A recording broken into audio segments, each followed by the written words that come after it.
BMS नाम का एक चाइनीज ऐप ब्लूटूथ के जरिए ई रिक्शा के पहिए रोक दे रहा है, जिससे अब कई शहरों में ई रिक्शा चलाने वालों की परेशानी बढ़ गई है। हालांकि दिल्ली सरकार ने फिलहाल इस पर संज्ञान ले लिया है और मामले की जांच कर रही है।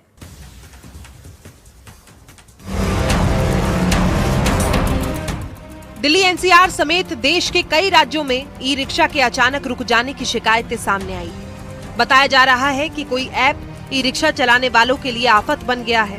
ई रिक्शा चलाने वाले लोगों ने दावा किया कि इन ऐप की मदद से उनके ई रिक्शा को कहीं भी कभी भी बंद किया जा सकता है। वहीं न्यूज 18 दिल्ली एनसीआर से बातचीत में ई रिक्शा चालकों ने बताया कि इन ऐप्स की वजह से चलते चलते बीच रास्ते में ही ई रिक्शा बंद हो जा रहा है। ई रिक्शा डीलर के मुताबिक पिछले कुछ दिनों से बैटरी लॉक होने की शिकायतें बढ़ी हैं, जिनकी वजह इन ऐप्स को माना जा रहा है। कितने टाइम से ई रिक्शा चला रहे हैं? मेरे पिताजी है, ये चलाते हैं। मैं ड्यूटी करता हूँ, ड्यूटी छोड़ के आया हूँ। इनकी बार बार गाड़ी बंद हो रही है, खींच के ले जा रहे हैं। कोई भी आता है बंद करके चला जाता है गाड़ी। अब मैं अपनी ड्यूटी छोड़ के आया पड़ा हूँ अपने पापा की गाड़ी। आप अगर थोड़ा सा समझा पाए कि अगर सपोज एक रिक्शा चल रहा है तो कुछ कोई आवाज आ रही है या कुछ अपने आप? कुछ आवाज नहीं आ रही। वो अपने फोन से बहुत दूर से ही बंद कर देते हैं। हम आपको यहाँ पर ये तस्वीर दिखा रहे हैं कि एक ऑटो चल रहा है और कैसे इस एप्लीकेशन के जरिए ये ऑटो जो है बंद हो जा रहा है। यहाँ पर एक मोबाइल फोन में एप्लीकेशन है। भैया बताइए कि कैसे बंद हो जा रहा है? बंद हो गया अभी। और ये कैसे किया वो देखिए। ये ऐप है इसमें, ये बंद हो गया। अब इसे ऑन करूंगा ना तो ये ऑन हो जाएगी गाड़ी। हैरानी की बात यह है कि ई रिक्शा चालकों का दावा है कि कुछ लोग इन ऐप्स का गलत इस्तेमाल कर रहे हैं। बैटरी दोबारा अनलॉक करने के नाम पर उनसे 200 से 800 रुपए तक की मांग की जा रही है। एक ऐसे ही ऐप का नाम भी सामने आया है। ऐप का नाम है बैट BMS।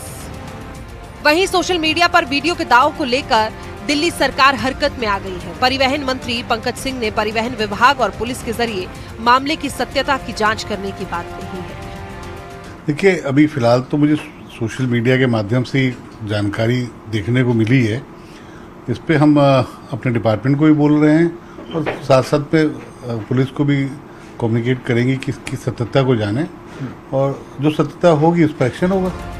ई रिक्शा चलाने वाले लोगों ने ऐसे मोबाइल ऐप से खतरे की आशंका भी जताई है। उनके मुताबिक इसकी वजह से बीच सड़क पर कभी भी हादसा हो सकता है। उन्होंने इस तरह के मोबाइल ऐप पर सख्त एक्शन की मांग की है। Bureau report, news 18। आपको पूरी खबर समझाते हैं। बैट BMS विवाद को आप समझिए। बैट BMS एक चाइनीज ऐप है और ये ऐप के जरिए ब्लूटूथ कनेक्शन से चलते ई रिक्शा को कंट्रोल कर सकता है। सोशल मीडिया पर विवाद लगातार वायरल है। ई रिक्शा सवारी से भरा हो या खाली अचानक रुक जाता है। ई रिक्शा चालक इस नई परेशानी के बारे में कुछ समझ नहीं पाता। ई रिक्शा चालकों की परेशानी काफी बढ़ गई है। मामला सामने आने के बाद दिल्ली के परिवहन मंत्री ने इस पर संज्ञान लिया है।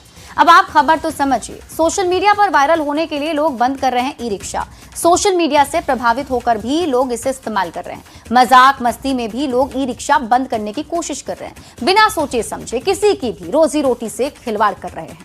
शिकायतों के बाद सरकार ने इस मामले में एक्शन भी ले लिया है। ई रिक्शा की बैटरी को हैक करने वाले ऐप पर केंद्र सरकार ने एक्शन लिया है। बैट BMS समेत 7 ऐप हटाने के निर्देश भी दे दिए हैं। गूगल प्ले स्टोर और एप्पल ऐप स्टोर से इन ऐप्स को हटाने को कहा गया है। इलेक्ट्रॉनिक्स और सूचना प्रौद्योगिकी मंत्रालय की ओर से यह आदेश भी जारी किया गया है। सुरक्षा और संभावित गलत इस्तेमाल की आशंका को देखते हुए सरकार ने यह फैसला लिया। मामले की जांच और निगरानी जारी है, आगे भी इस पर जारी रहेगी और